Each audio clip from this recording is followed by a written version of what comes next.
Well, good evening, everyone. Welcome to the Mound Cold War Discovery Center. Today is Wednesday, March 26, 2025, and we are very pleased to welcome April Hauser, who is a site manager for the Mound Business Park, the site here of the former Mound Laboratory, and she's going to give us an update, overview, and projection of what's going on at the Mound Business Park. Without any further ado, here's April. Thank you.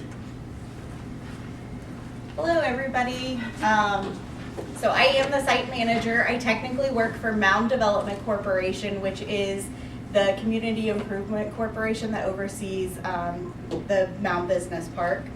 I'm the sole employee for Mound Development Corporation, and I not just oversee the site, but we have a lot of buildings that have been sold to other owners and stuff as well, and I actually help assist not only our properties, but assist owners of other properties that are here on the site with sales and things of that nature too. So I'm kind of a jack of all trades and help out with everything.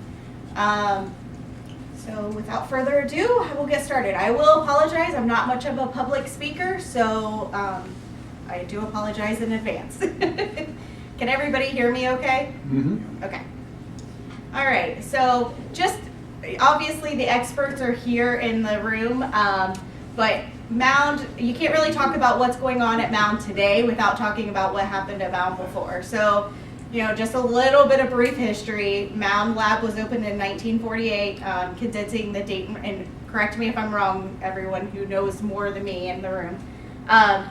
It was condensing the Dayton project sites into the better well-known Manhattan project, and part of that Manhattan project. From bombs to spacecraft, there's lots of fascinating history, and I definitely recommend that you visit this museum if you have not. The museum is unfortunately losing funding likely, and so definitely make sure that you're bringing your families and your loved ones to take a look at this museum before that happens. So visit here sooner rather than later, or if you just happen to have a few $1 million in your pocket that you just want to get rid of, definitely let them know. They're willing to talk to you. So you can't talk about the cleanup and you can't talk about where we're at today without talking about this man. Most of you know him as Mayor Richard Church Jr. A lot of us called him Dick, so I do refer to him as Dick most of the time. He was, I was fortunate enough to get to work with him in the last year of his life. He worked with me at Mound Development Corporation, and this man committed his life to cleaning up this site. He started here in Miamisburg. He was a resident of Miamisburg his entire life. He loved this community. He started city council in 1987, so that was his first political move, was joining city council in 1987. He became mayor in 1992. Now, right when he became mayor, he used to come in and tell me this story all the time. He would say, you know, I found out I was going to be mayor, I got elected, and then a few weeks before I became mayor, it was announced that the lab was going to close. And he's like, great, now I'm starting, and I'm going to be the first one to lose 2,500 jobs for the city. So that he was really determined in getting this site cleaned up, save it, which he wasn't able to save, but then he shifted to making sure it got cleaned up and wasn't just turned into a nature preserve. So Dick began his battle, and I don't use battle loosely, like he really did battle to get this site cleaned up. He began that battle, and he worked really hard to make sure that it was cleaned up to industrial standards so that it could be a productive use for the city again, so that they could turn around and do something with the site and create those jobs again.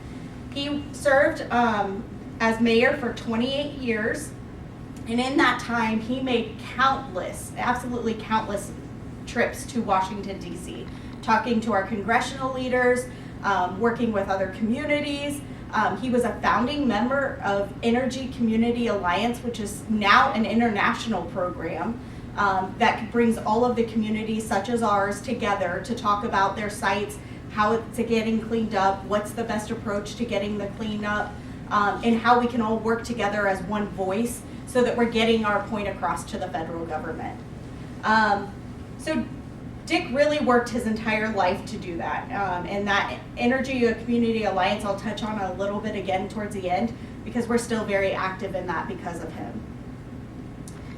So back when Dick took over, this is replicate or actual photos of what the site used to look like. I don't know the timeline on these photos, to be quite honest. They were in my server and on my photos, but these are different photos of when the site was at its peak. So there, from my understanding, the site had roughly, I've heard a couple figures here, but roughly 116 buildings or structures on site. I've also heard up to 160, so I'm sure it's somewhere between there, but we're looking at least 116 buildings. Of that, there was also 2,500 jobs at its peak here at Mound Lab, and then there were the highest concentration of PhDs in the region. So that just tells you how much this lab meant to the community. So once they started the cleanup, that took a lot of time and a lot of money. They had to excavate different areas. They had to remove soils from the site. That cost roughly around $1.1 billion. And to be quite honest, testing still goes on today. So that number honestly continues to climb all the time. Testing doesn't happen because there's necessarily contamination, but because that's an ongoing thing that the Department of Energy is required to do. And I'll kind of touch on that a little bit more as well. But that's kind of how the cleanup got us to where we are today. We were clean to industrial standards.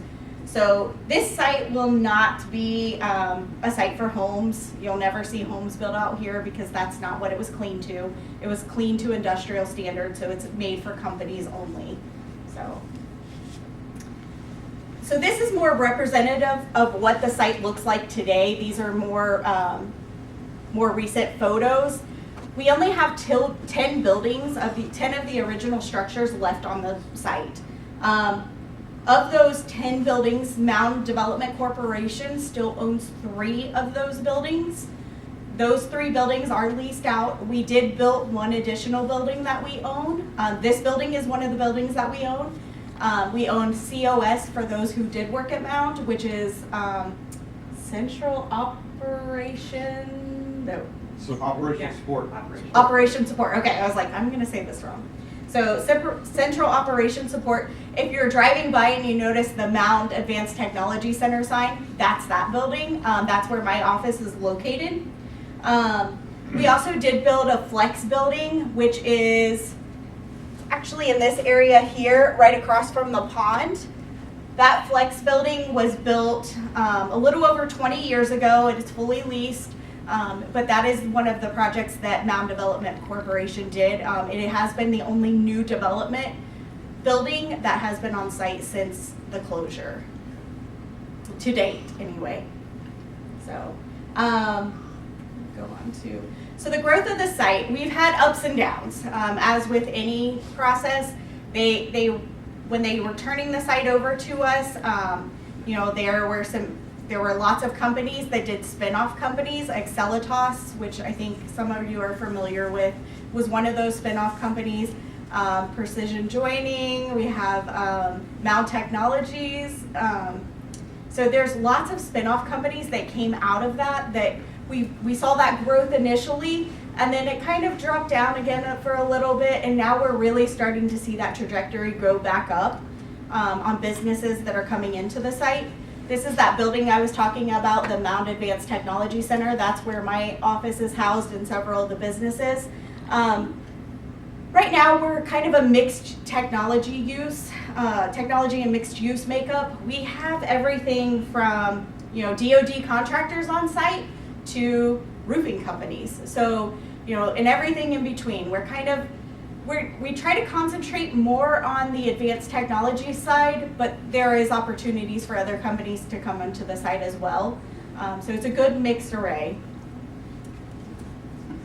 So this is actually a good assortment of all the companies that are on site today. There's a few missing off of this, but this is pretty close to all of them.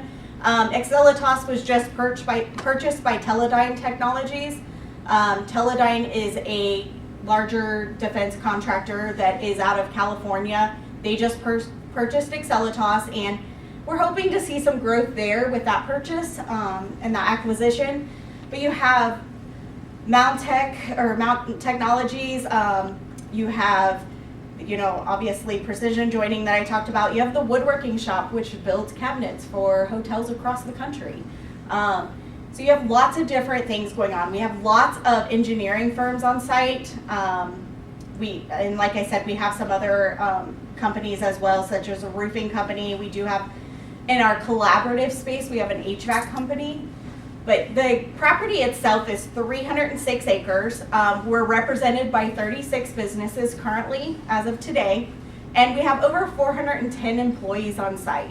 So it's definitely growing, definitely increasing in the number of employees on site. We have lots of other things coming along down the pike as well.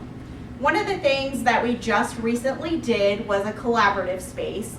And I'm hoping, I didn't have Jack test the video, but I'm going to play a video next that we just created, and there's a few of the actors are in the room actually, so if you take a look around you might see a familiar face. But I'm going to play that next, and that's a new space that we're doing really to foster some of those small businesses and stuff. So I'm hoping that plays correctly next, but at least we can see that. So, oh, it is not going to play with volume. I'm sorry. Well, as it's going through it, I'll just kind of talk about it. So this space is basically, like I said, to support small businesses. If you're familiar with the Hub downtown or the Entrepreneur Center, have any of you guys heard of that? It's basically to support those local small businesses, remote workers, and things of that nature. The different spaces that we have there are basically taking into consideration everything that you would need for a big office, but putting it in a setting where people can, for a low cost, have that opportunity to have that, conference rooms and printers and all of the receptionist area and those kinds of things, but they're sharing that together and giving the appearance of a much bigger asset to them. So that's kind of that. Sorry that the volume wasn't working. This is kind of an overview. That's a very inexpensive new thing that we're doing. Memberships for the collaborative space, which include access to conference rooms. We'll have training rooms, huddle rooms coming soon. That it starts at $100 just for the membership, which gets you to the common areas. But if you want your own space within there, we actually have single offices and double offices that could be available for rent as well. Those start at just $250 a month. This includes your internet, it includes your utilities, so very inexpensive for those startup companies, something that you guys can kind of get into, get up and running very quickly, and then move on to something bigger, and we're hopefully here on site with us. So that's kind of the idea behind this. I'm going a little faster than I wanted to. I tend to get nervous and talk too fast. So, so what does that leave us as far as site-wide goes? Well, we have about 191 acres to develop. That's a lot of land. So if you're envisioning from the main entrance, right across from the Mound Golf Course is one of the entrances. If you envision from there all the way to Benner Road, that's kind of our area. So from where Excelitas is back to Benner Road was kind of buffer zone that wasn't necessarily utilized by the lab. It was just extra space for them. That's available. We have all of that land that we own. It does still have restrictions, but that is all land that we own as well. There are a lot of topo issues. Obviously, you have a lot of hills out here and a lot of other issues that we get to compete with, but there is about 191 acres. I would say out of that, a good 85 to 90 acres is truly developable very quickly. The other ones you kind of have to be a little more creative or maybe move some dirt. So this is a conceptual design that was done in 2017. This isn't set in stone, but this is what the vision is for the park, what we're wanting the park to become, where we're wanting to lead that direction, and how we're hoping the park develops over time. We have made some changes already to this conceptual design. we do have our first new development on the site, our first new developer that wants to come to the site. We're working through a purchase contract on that. It would be up in this space right in here. So we actually decided instead of four parcels here, it's actually been taken down to 3. So we're doing 3 parcels up there, and we are working with that developer to hopefully get that first parcel sold, and hopefully get some new development on site, and hopefully that starts rolling things forward. They're wanting to do some small flex spaces. Is north up? Yes. North is up. Yeah. So north is up, and so this is, we're actually right here in the museum building. So this actual cul-de-sac does not exist. This one right here, this one does, but this one does not. So you kind of see this turnaround here. You go by the woodworking shop, and then you'll have a turnaround here. Eventually, we're hoping to do another cul-de-sac here that would encompass these 3 parcels that we're doing now instead of the 4 you see. But that's where that development will go. And we're super excited, again, because that's the first new development we've had on the site since the cleanup that wasn't NDC financed. So we're super excited about that. But we do have some hurdles. So there are some things that we have to worry about when we're doing this. There are things that I have to communicate with any potential prospect for the site, including people that lease space.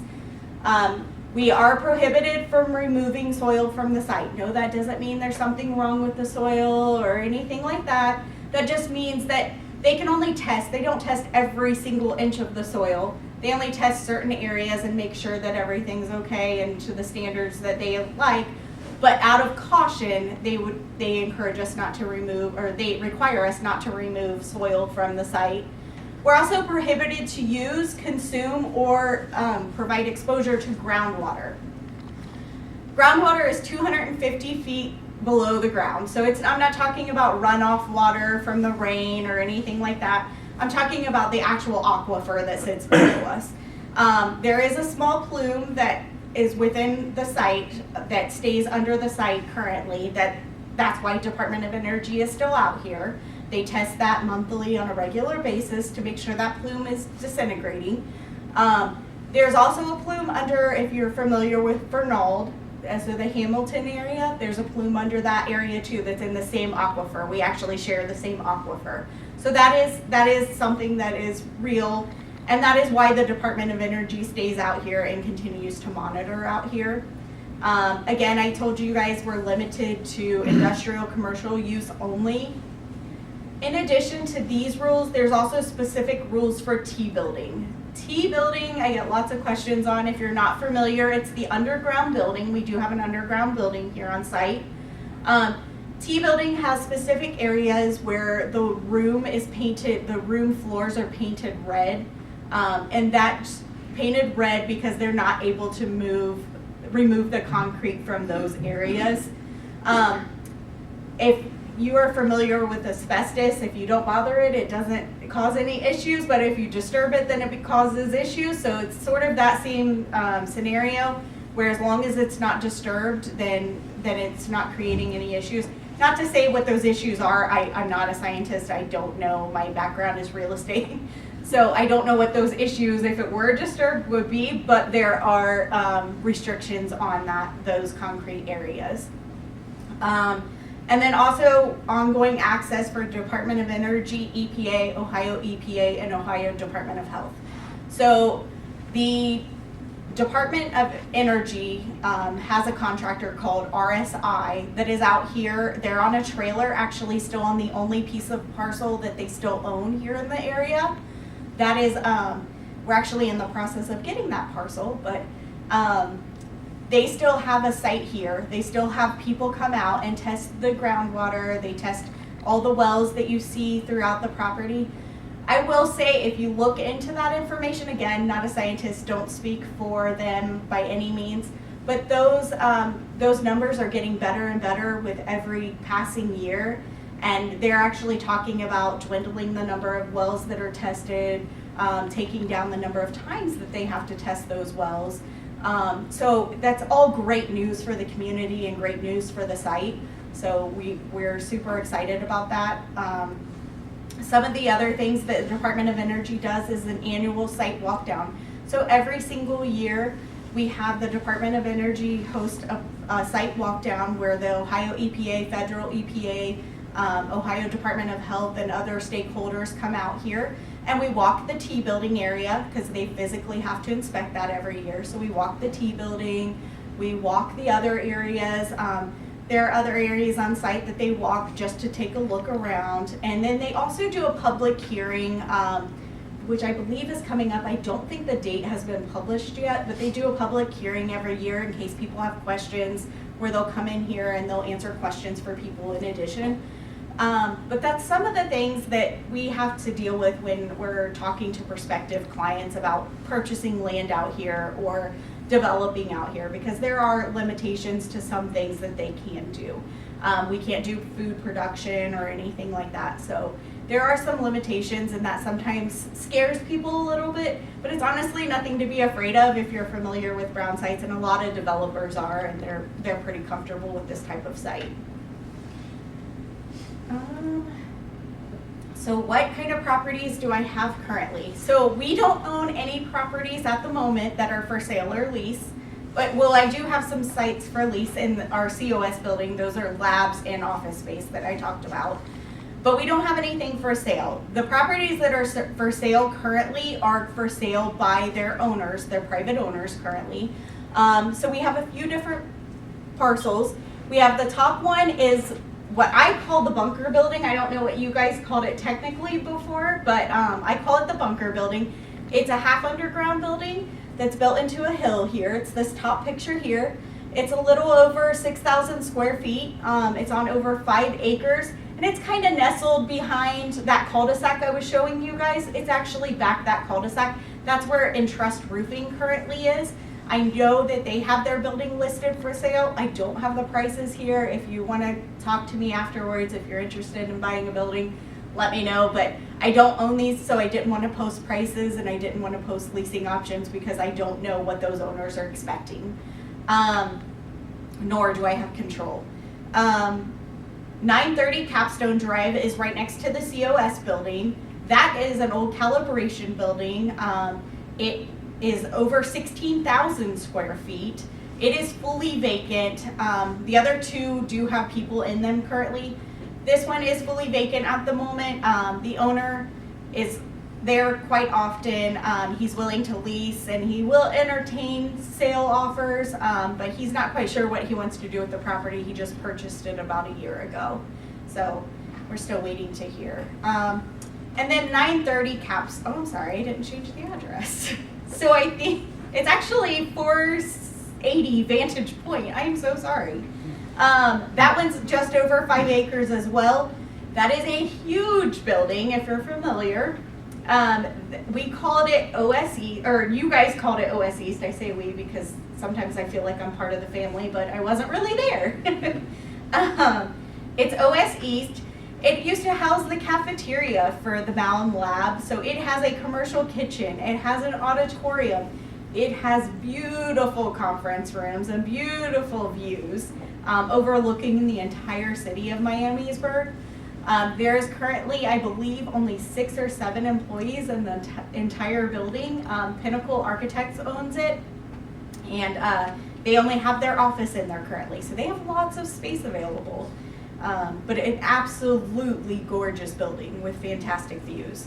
So that's just a little bit about some of the properties that are currently for sale on site. So I want to kind of talk to you guys a little bit about what else is going on site, or what we have available to protect or to potential development firms. We do have a dual feed site, so that's great. Sounds fantastic and super exciting. I'll touch on that again in a little bit. We only have 8 megawatts though available for immediate use, for available capacity. That doesn't mean that we couldn't get another transformer and up the power, but unfortunately it is limited power available for the site. We have great gas lines, we have plenty of water, and we also have fiber optics to the site. and also T1 lines. So this is kind of, if you're familiar with Miamisburg, you've probably heard about the Mound connector. So the Mound connector is widening it's widening 3 lanes between Medler Road and Benner Road. So it's widening that road to 3 lanes. It's an intersection reconstruction, which is the roundabout at Benner and I don't know if you call that Linden or if you call that Austin Pike, but that area right there. So this is where the roundabout's going. This is actually already funded and will be starting, I believe, next year or early 2027 for construction. So that roundabout will be going in. If you ever drive down Benner Road coming this way, you know around 5 o'clock you're going to be sitting for about a good 5 to 10 minutes, just sitting in the line of cars. So that has been funded already and is in the process with Montgomery County. They're also raising the road to eliminate safety hazards. And then between the other areas, they're widening the other area between Miamisburg Springboro Pike and Dayton Cincinnati Pike. And then they're widening an area so will be a sidewalk for pedestrian and bicycle use, which then benefits you getting to Austin Landing and things of that nature from the city of Miamisburg through the bike path system, which is super exciting. But these are some of the projects that are coming down the way. The reason that we need this project is because in order to develop this site, we need the infrastructure. We need the road system to get to the site. I can't attract a lot of companies out here if I don't have the road structure for their trucks to drive. They're not going to want to take the country roads, as I've been told, to get to the site. So they really need that infrastructure here on site. So that's extremely important. It's been on the radar. Dick Church actually started this. So this has been named the Richard Church Jr. Connection because this was something that he envisioned years ago and he said that had to happen. And so now that's really becoming fruitful. Unfortunately, he's not here to see it, but we're really seeing that really progress now. And we're hoping that we can get some state funding, federal funding, and continue that intersection down to the business park as the phase 2 area. So I kind of talked about we only had 8 megawatts for the site. That's also a huge issue for me when I'm trying to develop this site. The average company that I get a request for information from Jobs Ohio on is asking for 15 to 20 megawatts at minimum for their company. And that's just one company. So imagine what that means if I only have 8 megawatts available to a site currently. So there's lots of talk about ways that we can get more power to the site. If any of you are following the news, you know that there's been a lot of talk about the energy crisis and how it's coming for this area, specifically our grid. By 2027, they're saying there might not be much capacity left. We have a lot of data centers going in, and they require, up to 100 megawatts sometimes for just one data center. So it depends on what kind of data center it is, how big it is. So when you're looking at the economic development of a site like ours, this is a hot topic and something that has been present in my mind for quite a while, and trying to figure out how we attack that, how we bring more energy to the site. Are there renewable energies we can use? Are there non-renewable energies that we can entertain? So this is a very, very important topic that's coming up quite a bit in the development of this site. So I kind of touched a little bit about what Mound development is, but I just want to make sure that everyone understands, and I'm going very fast, so I apologize. But Mound Development is a community improvement corporation for the city of Miamisburg. So we were put in place, and actually there's some people in the room that were on the original teams that were put in place to kind of develop the site, but we're a community improvement corporation where our sole focus is this site. We don't concentrate on anything else in the city of Miamisburg.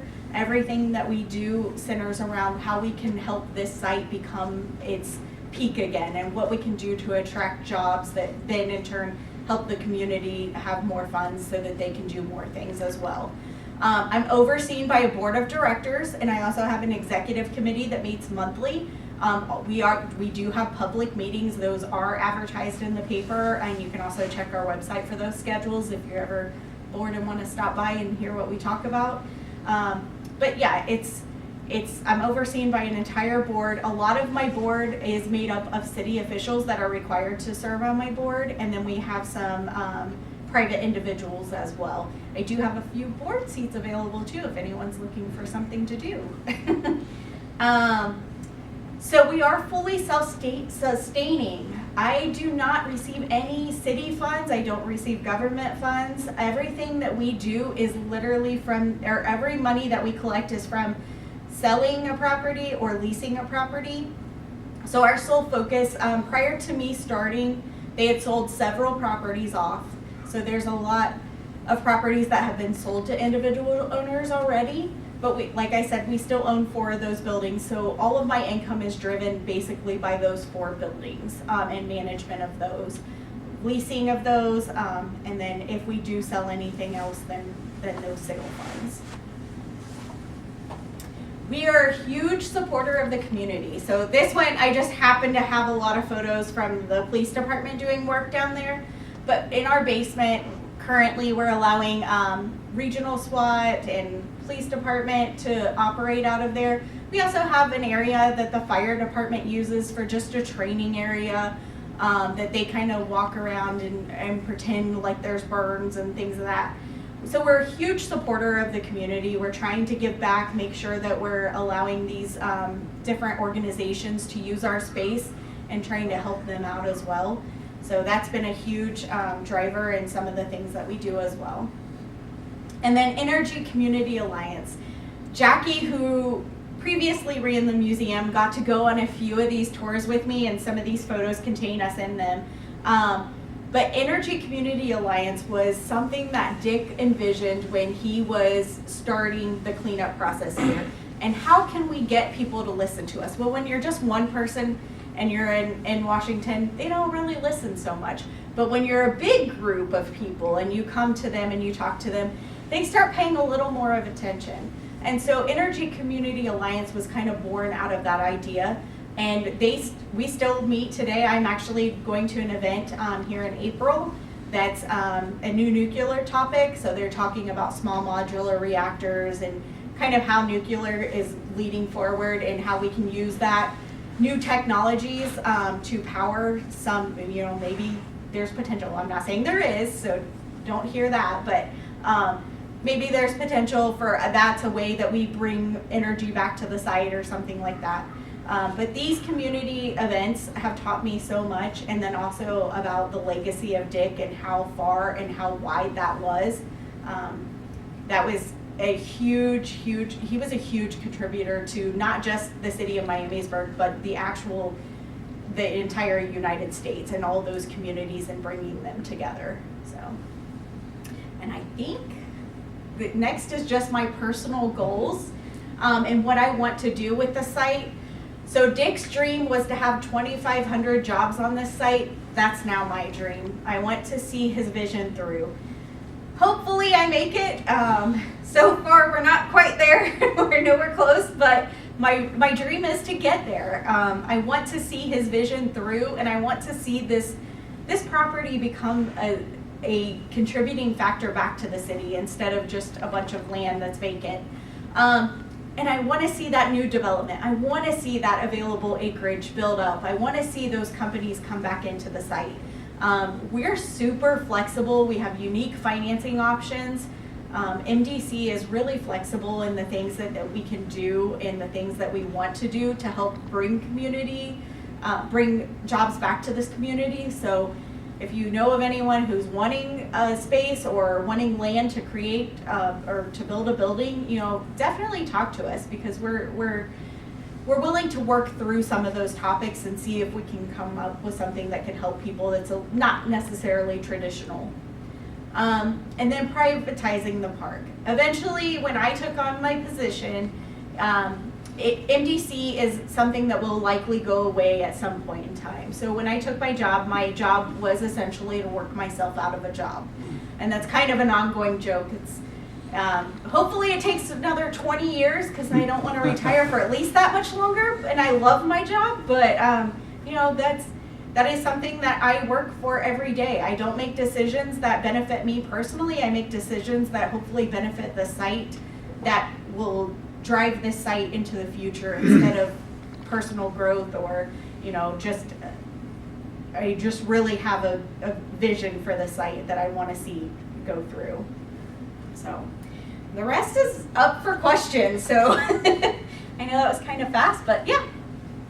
Do you provide the utilities, or do you connect the person that rents or buys to a utility company of water, gas, energy? So we don't provide them. They do go through the utility companies.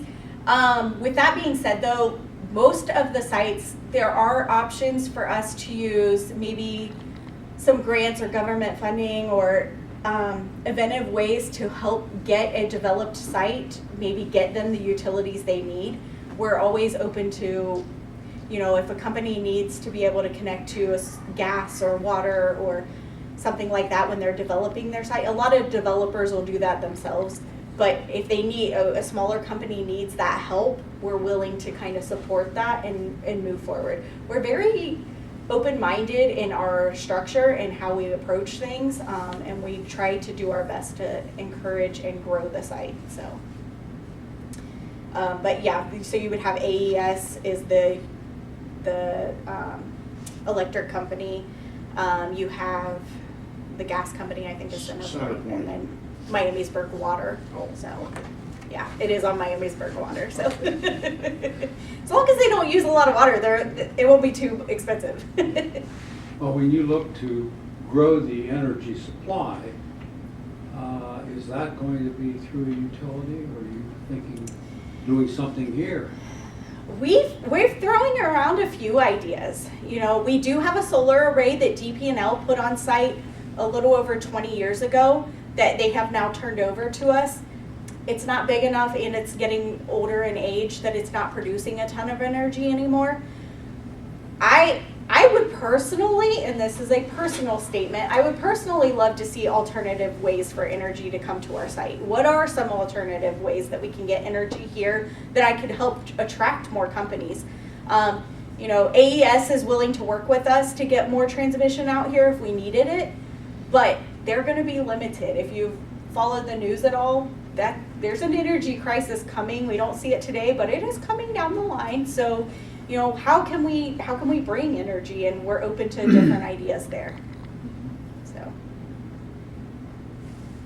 yes, sir. Mound had a special building made for computers to be able to operate, and is that the part of the call center now, or OS West? OS West. So is that what I didn't know what was in OS West because it was sold prior to me. So yes, OS West is a call center now. We don't advertise it obviously because of what they are, but yes, it is a call center for Montgomery County currently. Mm-hmm. Any other questions? Thank you, April. Let's thank her. Any final questions? This building is the fourth building, right, that you own? Because you mentioned other three. Correct. And so, and of course, there is a possibility, or that the Mound Cold War Discovery Center is very likely moving up to Dayton History to Carolina Park. But we're still working hard to maintain our legacy here, and either within the city of Miamisburg or some location here. So that story is still being played out as best we can. But we, again, want to restore back to the Mound site as much as we can that it used to be, but without the nuclear weapons. Yeah. And well, thank you everybody for coming.